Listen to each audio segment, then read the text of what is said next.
ನೋಡ್ಕೊಳ್ಳಿ, consider the function F and G from R to R defined by F of X is equal to 2x + 5 and G of X is equal to 1/2 times x - 5. Prove that G is inverse of F.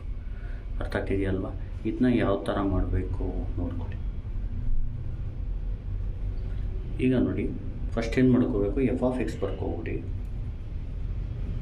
ತುಂಬ easy ಇದೆ problem ಇದು. 2x + 5 G of X ಬರ್ಕೊಳ್ಳಿ. Half into x - 5ನ ನೀವೇನಂತ ಬರ್ಕೋಬೋದು, x - 5/2 ಬೇಕಾದರೆ ಬರ್ಕೋಬೋದು. ಇದು ಈಗ ಇಲ್ಲೇನು ಮಾಡಬೇಕಂದ್ರೆ, ನೀವು ಇಲ್ಲಿ G is inverse of F ಅಂತ ಪ್ರೂವ್ ಮಾಡಬೇಕು ಅಂದರೆ ಫಾಗ್ ಆಫ್ ಎಕ್ಸು ಎಕ್ಸ್ ಇರಬೇಕು, ಗಾಫ್ ಆಫ್ ಎಕ್ಸ್ ಎಕ್ಸ್ ಇರಬೇಕು. ಅರ್ಥ ಆಗ್ತಿದೆಯಾ? ಇದು ಎರಡು ಥರ ಕ್ವಶನ್ ಕೇಳ್ತಾರೆ. ಆರ್ ಇದನ್ನ ಏನಂತ ಕೇಳ್ತಾರೆ, prove that F and G are invertible ಅಂತಲೂ ಕೇಳ್ತಾರೆ. ಇದೇ ಸೇಮ್ ಕ್ವಶನ್ಗೆ ಇದಾದಮೇಲೆ ಪ್ರೂವ್ ದಟ್ ಇದೆಯಲ್ವಾ, ಅಲ್ಲೇ ಪ್ರೂವ್ ದಟ್ ಆದಮೇಲೆ ಏನಿರುತ್ತೆ, g is inverse of f ಬದಲು f and G are invertible ಅಂತಲೂ ಕೇಳ್ತಾರೆ. ಸೇಮ್ ಕ್ವಶನ್ ಎರಡೂ. ಅರ್ಥ ಆಗ್ತಿದೆಯಲ್ವ? ಎರಡಕ್ಕೂ ಆನ್ಸರ್ ಒಂದೇ. ಈಗ ನೋಡಿ ಹೇಳ್ಕೊಡ್ತೀನಿ ನಿಮಗೆ. F of X is equal to 2x + 5, G of X is equal to 1/2 x - 5 ಅಂದರೆ x - 5/2. ಇಲ್ಲೇನು ಮಾಡಬೇಕು ಫಸ್ಟು ನೀವು ಅಂದರೆ ಫಾಗ್ ಆಫ್ ಎಕ್ಸ್ನ ಫೈಂಡ್ ಮಾಡ್ಕೋಬೇಕು. ಫಾಗ್ ಆಫ್ ಎಕ್ಸ್ ಅಂದರೆ f of g of X ಅಂತ. ಫಾಗ್ ಆಫ್ ಎಕ್ಸ್ ಅಂದರೆ f of g of X ಅಂತ. ಇಲ್ಲಿ ನೋಡಿ, ಇಲ್ಲಿ ಎಫ್ ಆಫ್ ಎಕ್ಸ್ ಅಂದರೆ ಏನು, 2x + 5 ಅಂದರೆ ಎಕ್ಸ್ ಜಾಗದಲ್ಲಿ ಏನಿದೆ G of X. F of g of X ಅಂದರೆ 2g ಆಫ್ ಎಕ್ಸ್ + 5 ಆಗುತ್ತೆ. ಇದು 2g ಆಫ್ ಎಕ್ಸ್ + 5. ಅರ್ಥ ಆಗ್ತಿದೆಯಲ್ವಾ? ನೋಡಿ, ಫಾಗ್ ಆಫ್ ಎಕ್ಸ್ ಅಂದರೆ f of g of x. ಇಲ್ಲಿ f of g of X ಅಂದರೆ ಎಕ್ಸ್ ಜಾಗದಲ್ಲಿ ಜಿ ಆಫ್ ಎಕ್ಸ್ ಹಾಕಿದ್ರೆ ಇಲ್ಲೂ ಎಕ್ಸ್ ಜಾಗದಲ್ಲಿ ಜಿ ಆಫ್ ಎಕ್ಸ್ ಹಾಕಬೇಕು, 2g ಆಫ್ ಎಕ್ಸ್ + 5. ಇಲ್ಲಿ ಜಿ ಆಫ್ ಎಕ್ಸ್ ಅಂದರೆ x - 2 times G of X ಅಂದರೆ x - 5/2 + 5. ಜಿ ಆಫ್ ಎಕ್ಸ್ ಬದಲು ಇದು ಬರ್ಕೋಬೋದು ಅಥವಾ ಇದು ಬರ್ಕೋಬೋದು. ಇದು ಬರ್ಕೊಳ್ಳೋಣ. ಈ ಟು ಕ್ಯಾನ್ಸಲ್ ಆಗುತ್ತೆ. ಉಳಿಯೋದೇನು, ಇಲ್ಲಿ x - 5 ಆಗುತ್ತೆ, ಇಲ್ಲಿ +5 ಆಗುತ್ತೆ. +5 - 5 ಹಾಕಿದ್ರೆ x.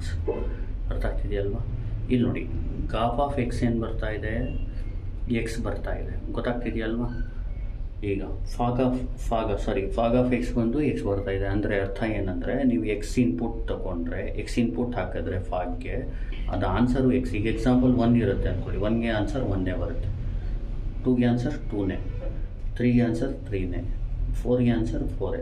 ಅಂದರೆ ಫಾಗ್ ಆಫ್ 4 ಅಂದರೆ 4, ಫಾಗ್ ಆಫ್ 3 ಅಂದರೆ 3. ಫಾರ್ ಎವ್ರಿ ರಿಯಲ್ ನಂಬರು ಯಾವುದಾದ್ರೂ ಎಕ್ಸ್ ವ್ಯಾಲ್ಯೂ ಹಾಕಿ ಆನ್ಸರ್ ಎಕ್ಸೇ ಬರುತ್ತೆ. ಅದಕ್ಕೆ ಐಡೆಂಟಿಟಿ ಫಂಕ್ಷನ್ ಅಂತ ಹೇಳ್ತೀವಿ. 1ಗೆ 1, 2ಗೆ 2.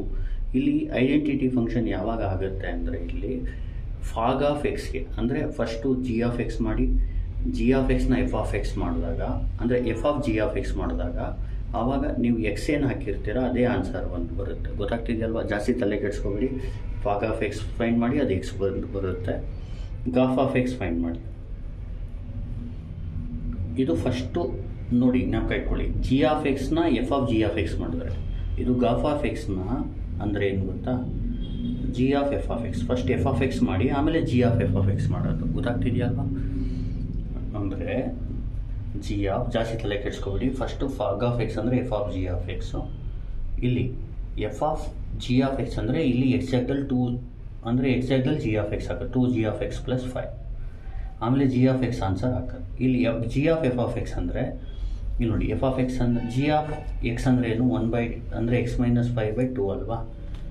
ಇಲ್ಲಿ G of f of X ಅಂದರೆ ಇಲ್ಲಿ ಜಿ ಅಂತ ಇದೆ. ಫಸ್ಟು ಜಿ ನೋಡಿ, ಇಲ್ಲಿ ಎಕ್ಸ್ ಜಾಗದಲ್ಲಿ ಏನಿದೆ ಎಫ್ ಆಫ್ ಎಕ್ಸ್ ಇದೆ ನೋಡಿ. ಈ ಎಕ್ಸ್ ಜಾಗದಲ್ಲಿ ಎಫ್ ಆಫ್ ಎಕ್ಸ್ ಇದೆ, ರೈಟಲ್ಲಿ ಎಕ್ಸ್ ಜಾಗದಲ್ಲಿ ಎಫ್ ಆಫ್ ಎಕ್ಸ್ ಹಾಕಿ. ಅಂದರೆ ಏನಾಗುತ್ತೆ, ಇದು ಎಫ್ ಆಫ್ ಎಕ್ಸ್ - 5/2 ಆಗುತ್ತೆ. ಈಗ ಎಫ್ ಆಫ್ ಎಕ್ಸ್ ಬದಲು ಇದು ಬರ್ಕೊಳ್ಳಿ. ಎಫ್ ಆಫ್ ಎಕ್ಸ್ ಅಂದ್ರೇನು, 2x + 5 - 5 ಡಿವೈಡೆಡ್ ಬೈ 2. 5 ಕ್ಯಾನ್ಸಲ್ ಆದರೆ 2x/2, 2 ಕ್ಯಾನ್ಸಲ್ ಆದರೆ ಎಕ್ಸ್ 2. ಅಂದರೆ ಗಾಫಲ್ಲೂ ನೀವು ಜ್ಞಾಪಕ ಇಟ್ಕೊಳ್ಳಿ, ಎಕ್ಸ್ ಹಾಕಿದ್ರೆ ಆನ್ಸರು ನಿಮಗೆ ಎಕ್ಸೇ ಆನ್ಸರ್. ಅಂದರೆ ಎಕ್ಸು ನೀವು ಹಾಕಿದ್ರೆ ಇನ್ಪುಟ್ಟು ಆನ್ಸರ್ ಎಕ್ಸೇ ಬರುತ್ತೆ. ಗೊತ್ತಾಗ್ತಿದೆಯಲ್ವ? ಅಂದರೆ ಗಾಫ್ ಆಫ್ 1 ಅಂದರೆ 1, ಗಾಫ್ ಆಫ್ 2 ಅಂದರೆ 2, ಗಾಫ್ ಆಫ್ 3 ಅಂದರೆ 3. ಗೊತ್ತಾಗ್ತಿದೆಯಲ್ವ? ದೇರ್ ಫೋರ್ ಇಲ್ಲಿ ಏನು ಬರೀಬೇಕು ಅಂದರೆ, fog of X is equal to X is equal to I R of ಇದು ಐ ಆರ್ ಆಫ್ ಎಕ್ಸ್ ಅಂದರೆ ಅದಕ್ಕೆ ಐಡೆಂಟಿಟಿ ಫಂಕ್ಷನ್ ಅಂತೀವಿ. ಎಕ್ಸ್ ಹಾಕಿದ್ರೆ ಎಕ್ಸೇ ಬಂದರೆ ಅದಕ್ಕೆ identity function. And gof of X ಅಂದರೆ ಎಕ್ಸು ಐಡೆಂಟಿಟಿ ಫಂಕ್ಷನ್ನು. ಗೊತ್ತಾಗ್ತಿದೆಯಲ್ವಾ? ಈಗ ಇದು identity function, fog of x identity function, gof of x identity function ಇದ್ದರೆ g is inverse of F ಅಂತ ಹೇಳ್ಬೋದು, ಅಥವಾ ಎಫ್ ಆ್ಯಂಡ್ ಜಿನ ಇನ್ವರ್ಟಿಬಲ್ ಅಂತ ಹೇಳ್ಬೋದು. ಗೊತ್ತಾಗ್ತಿದೆಯಾ? ದೇರ್ ಫೋರ್ ನೋಡಿ, ಇದ್ರ ಕೆಳಗಡೆ ಇದು ಬರೀರಿ, ನನ್ನ ಸೈಡಲ್ಲಿ ಇಲ್ಲೇ ಬರ್ಬಿಡ್ತೀನಿ. ಜಿ ಈಸ್ ಲಾಸ್ಟಲ್ಲಿ ಕನ್ಕ್ಲೂಷನ್ ಬರ್ಕೊಬಿಡಿ, ಇನ್ವರ್ಸ್ ಆಫ್ ಎಫ್. ಅಷ್ಟೇ ಮುಗಿತು. ಅಂದರೆ ಈಗ ಎಕ್ಸಾಂಪಲ್ಲು ಒಂದು ನೋಡಿ, ಜ್ಞಾಪಕ ಇಟ್ಕೊಬಿಡಿ. ನೋಡಿ, ಕನ್ಫ್ಯೂಷನ್ ಮಾಡ್ಕೊಳ್ಳೋದು ಬೇಡ. ಈಗ ನಾನು ನಿಮ್ಗೆ ಹೇಳ್ಕೊಡ್ತೀನಿ ನೋಡಿ. ಎಫ್ ಆಫ್ ಎಕ್ಸ್ ಇರುತ್ತೆ 2x + 5, ಜಿ ಆಫ್ ಎಕ್ಸ್ ಇರುತ್ತೆ 1/2 x - 5. ಇದಕ್ಕೆ x - 5/2 ಅಂತ ಬರ್ಕೋಬೋದು. ಫಾಗ್ ಆಫ್ ಎಕ್ಸ್ ಫೈಂಡ್ ಮಾಡಿ. F of g of X. F of g of X ಅಂದರೆ ಇದು ನೋಡಿ, ಸ್ಟಾರ್ಟಿಂಗ್ ಎಫ್ ಇರೋದಲ್ವ, ಇದು ನೋಡಿ, ಇಲ್ಲಿ ಎಕ್ಸಾಕ್ಟಲ್ಲಿ ಏನಿದೆ ಜಿ ಆಫ್ ಎಕ್ಸ್, ಇಲ್ಲೂ ಎಕ್ಸಾಕ್ಟಲ್ಲಿ ಜಿ ಆಫ್ ಎಕ್ಸ್ ಹಾಕ್ಕೋಬೋದು. 2g ಆಫ್ ಎಕ್ಸ್ + 5 ಆಗುತ್ತೆ. ಜಿ ಆಫ್ ಎಕ್ಸ್ ಅಂದರೆ we know that G of X is x - 5/2. ಆವಾಗ 2 ಕ್ಯಾನ್ಸಲ್ಲು. ಆನ್ಸರ್ ನೀವು ಫಾಗ್ ಮಾಡಿದಾಗ, ಅಂದರೆ ಫಸ್ಟು ಜಿ ಆಫ್ ಮಾಡಿಬಿಟ್ಟು ಆಮೇಲೆ ಅದಕ್ಕೆ ಎಫ್ ಆಫ್ ಎಕ್ಸ್ ಮಾಡಿದಾಗ ನೀವು 1 ಕೊಟ್ಟರೆ ಆನ್ಸರು 1 ಬರುತ್ತೆ. ಅರ್ಥ ಆಗ್ತಿದೆ? ಅದಕ್ಕೆ ಫಾಗ್ನ ನಾವು ಐಡೆಂಟಿಟಿ ಫಂಕ್ಷನ್ ಅಂತೀವಿ. ಸೇಮ್ ಗಾಫ್ ಆಫ್ ಎಕ್ಸ್ ಅಂದರೆ g of f of X. G of f of X ಇದು ನೋಡಿ, G of f of X ಅಂದರೆ ಇಲ್ಲಿ ನೋಡಿ, ಇದು ಮಾಡಿದಾಗ ಇದನ್ನ ನೋಡಿ, ಸರಿನಾ? G of f of x ಮಾಡಿದಾಗ ನೋಡಿ, ಡಬಲ್ ಸ್ಟಾರ್ ಹಾಕಿದ್ದೀನಿ, ಇದನ್ನ ನೋಡಿ. ಇಲ್ಲಿ ಅಂದರೆ g of f of X ಅಂದರೆ ಇಲ್ಲಿ ಎಕ್ಸಾಕ್ಟಲ್ಲಿ ಎಫ್ ಆಫ್ ಎಕ್ಸ್ ಹಾಕಬೇಕು. F of g of X ಅಂದರೆ ಇಲ್ಲಿ ಎಕ್ಸಾಕ್ಟಲ್ಲಿ ಜಿ ಆಫ್ ಎಕ್ಸ್ ಹಾಕಬೇಕು. ಆ ಥರ ಅಂದ್ಕೊಳ್ಳಿ. ಈಗ ಎಫ್ ಆಫ್ ಎಕ್ಸ್ನ ಸಬ್ಸ್ಟಿಟ್ಯೂಟ್ ಮಾಡಿ. What is F of X? 2x + 5. ಅಲ್ಲೂ ಎಕ್ಸ್ ಬರುತ್ತೆ. ಅಂದರೆ ನೀವು ಎಕ್ಸ್ ಹಾಕ್ಬಿಟ್ಟು ಫಸ್ಟ್ ಎಫ್ ಆಫ್ ಮಾಡಿಬಿಟ್ಟು ಅದು ಆನ್ಸರ್ ಬರುತ್ತಲ್ಲ, ಅದಕ್ಕೆ ಜಿ ಆಫ್ ಮಾಡಿದ್ರೆ ಇಲ್ಲಿ ಏನು ಕ್ವಶನಲ್ಲಿ ನೀವು, ಅಂದರೆ ಎಕ್ಸಾಂಪಲ್ ಇನ್ಪುಟ್ ಎಂಟರು 2 ಮಾಡ್ತೀರಾ ಅಂದ್ಕೊಳ್ಳಿ. ಇನ್ಪುಟ್ಗೆ ಎಕ್ಸ್ ವ್ಯಾಲ್ಯೂ ಎಂಟರ್ ಮಾಡ್ತೀರಾ 2, ಆನ್ಸರು 2 ಬರುತ್ತೆ. ಇಲ್ಲಿ 3 ಹಾಕಿದ್ರೆ ಇದು ಆನ್ಸರ್ 3 ಬರುತ್ತೆ. ಅದಕ್ಕೆ ನಾವು ಐಡೆಂಟಿಟಿ ಫಂಕ್ಷನ್ ಅಂತೀವಿ. 1ಗೆ 1 ಬಂದರೆ, 2ಗೆ 2 ಬಂದರೆ, 3ಗೆ 3 ಬಂದರೆ ಅದಕ್ಕೆ ನಾವೇನಂತೀವಿ ಅಂದರೆ ಕ್ವಶನ್ಗೆ ಆನ್ಸರ್ ಸೇಮ್ ಬಂದರೆ ಐಡೆಂಟಿಟಿ ಫಂಕ್ಷನ್ ಅಂತೀವಿ. ಆವಾಗ ಗಾಫು ಅಥವಾ ಫಾಗು ಎರಡು ಐಡೆಂಟಿಟಿ ಫಂಕ್ಷನ್ ಆದರೆ ನಾವು ಜಿನ ಇನ್ವರ್ಸ್ ಆಫ್ ಎಫ್ ಅಂತ ಹೇಳ್ಬೋದು, ಅಥವಾ ಎಫ್ನ ಇನ್ವರ್ಸ್ ಆಫ್ ಜಿ ಅಂತ ಹೇಳ್ಬೋದು, ಅಥವಾ F and G are invertible ಅಂತ ಹೇಳ್ಬೋದು. ಗೊತ್ತಾಗ್ತಿದೆಯಲ್ವಾ?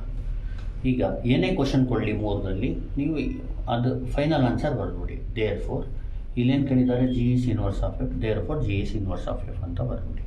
ಅಷ್ಟೇ. Thank you. Please like, share and subscribe.